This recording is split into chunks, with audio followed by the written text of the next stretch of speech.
कर रही हूँ, जो नहीं रही है। आंसू रुकने का नाम नहीं लेते।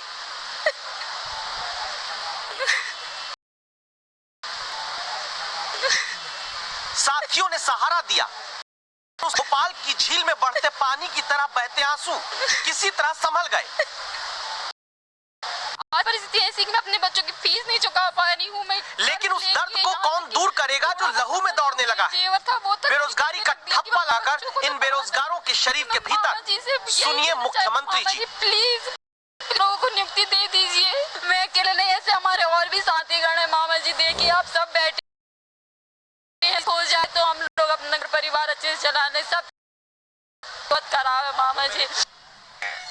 हम लोगों बहुत आसान होता है जनता से खुद को मामा जी कहलवाकर भावनाओं का रिश्ता बना लेना, लेकिन निभाना शायद आसान नहीं होता। आज तक संवाददाता रवीश पाल सिंह के सामने मुख्यमंत्री मामा जी को संबोधित करते हुए हाथ जोड़कर अपनी नियुक्ति का इंतजार खत्म करने की गुहार लगाती जबलपुर की आराधना झरिया के आंसू आंखों से झरझर भोपाल में क्यों बहने लगे। कभी किसी बेरोजगार से पूछिएगा आपका घर कैसे चलता है, वही नहीं आप भी रो पड़ेंगे।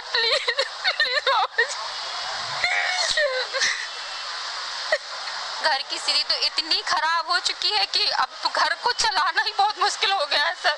अब क्या हूँ सर, मेरे घर में पति है, मेरे 2 बच्चे हैं, मेरी सास है।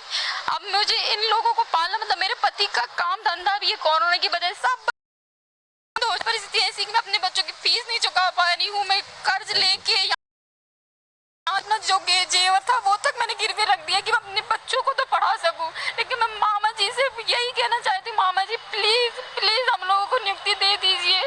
इस इंतजारों पे तो हम लोग कब तक सहेंगे मामा जी, प्लीज प्लीज मामा जी, हम लोगों को हम नियुक्ति दे दो मामा। हम लोग अब यहाँ पे मामा जी प्लीज हम लोगों को इंतजार रूपी दुख से छुटकारा दीजिए मामा जी। प्लीज 15 अगस्त तक हम लोग अपने स्कूल में जाए, हम लोग भी चाहते हैं अपने बच्चों को अच्छी शिक्षा दे। फिर मामा जी प्लीज हम लोग को इंतजार ना कराए। आराधना अकेली नहीं है, मुंह पर अपनी बेरोजगारी के छापे वाला मास्क लगाए बैठे ये लोग, जिस पर लिखा है मामा नियुक्ति दे दो। दावा है कि मध्य प्रदेश में ऐसे 30,000 बेरोजगार हैं जिनका चयन हो चुका है, लेकिन नियुक्ति पत्र मध्य प्रदेश के चयनित शिक्षक के लगातार लंबा होता जा रहा है। जनवरी के बाद से लेकर अब तक कई क्या है जब ये चयनित शिक्षक बार बार राजधानी भोपाल पहुंचते हैं। एक बार फिर से तेज बरसात के बीच तमाम चयनित शिक्षक अपनी मांगों को लेकर राजधानी भोपाल पहुंचे हुए हैं और आप तस्वीरें देख सकते हैं इस समय जहां पे जोरदार बारिश हो रही है। और क्योंकि और कोई जगह नहीं मिली तो नीलम पार्क में इस एक जो स्ट्रक्चर बना हुआ है इसके नीचे फिलहाल ये तमाम चयनित शिक्षक जो हैं वो बैठे हुए हैं। अलग अलग जिलों से किराया खर्च करके भोपाल में आकर नियुक्ति दो, इंतजार से मुक्ति दो कहने वाले ये कौन? बच्चों को सरकारी नौकरी का सपना दिखाते हैं तो इनके इंतजार के बारे में सुन लीजिए। वर्षों बाद मध्य प्रदेश में शिक्षक भर्ती निकली थी। 2019 में जाकर इम्तिहान हुआ, नतीजा अगस्त 2019 में आया। कोरोना की 2 लहरों में नियुक्ति से पहले वेरिफिकेशन की प्रक्रिया टाल दी गई। 2021 में भी चुने हुए शिक्षकों के दस्तावेज जांच कर भी आज तक नियुक्ति पत्र नहीं दिया। तो पूछिए अब आप खुद सरकारों से, विकलांग को दिव्यांग कह देंगे, लेकिन जो सिस्टम पंगु बना देता है नौकरी के नाम पर, उस सोच का इलाज कहां से होगा? ये जो सहारा लेकर आ रहे हैं देवास के 37 साल के जितेंद्र साधव है। भोपाल घूमने नहीं आए, परीक्षा में चयन के बाद भी 2.5 साल से नौकरी का नियुक्ति पत्र न मिलने पर लाचारगी ने इन्हें यहाँ पहुँचाया है।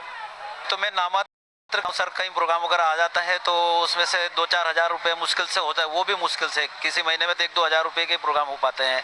अगर मेरी ज्वाइनिंग हो जाएगी तो मेरे बूढ़े माँ बाप को का क्या मैं अकेला सहारा हूँ, विकलांग दिव्यांग भी हूँ, तो उन्होंने मेरे ख्वाब देखे हैं, आए दिन परेशान होते रहते हैं कि तेरी कब ज्वाइनिंग होगी, कब ज्वाइनिंग होगी। आज 37 साल का हो चुका हूँ। 37 साल की उम्र में भी बेटे बेटियां सरकारी शिक्षक पद के चयन के बाद भी बेरोजगार घूमते हो तो परिवार बीतती होगी। तो चयन क्यों नहीं हो रहा? मुझे ऐसा लगता है कि कमलनाथ जी सरकार में चयनित हुए इसलिए इन पर रोक लगाई जा रही। पत्र दे देंगे, नियुक्ति उनकी कहीं कोई दिक्कत नहीं है, बस एक कोर्ट का विषय है, वो जैसे ही हमें अनुमति है ये पूरी प्रक्रिया पूर्ण हो जाएगी। जिस राज्य में सरकार बनाने के लिए वकीलों की फौज खड़ी करके फ्लोर टेस्ट का आदेश लिया जाता हो, वहीं पर अदालत का हवाला देकर चयनित शिक्षकों को बेरोजगार बनाकर छोड़ा गया है। इंसाफ करके सरकार को इस बात को समझना चाहिए कि विधानसभा के भीतर पप्पू, चोर और मामू जैसे शब्दों को असंसदीय बनाकर आप रोक लगा लीजिए, लेकिन सबसे बड़ा असंसदीय शब्द बेरोजगारी है, जिसे सरकारी अव्यवस्था ने ही युवाओं के माथे पर चिपका दिया। रवीश पाल सिंह, भोपाल, आज तक।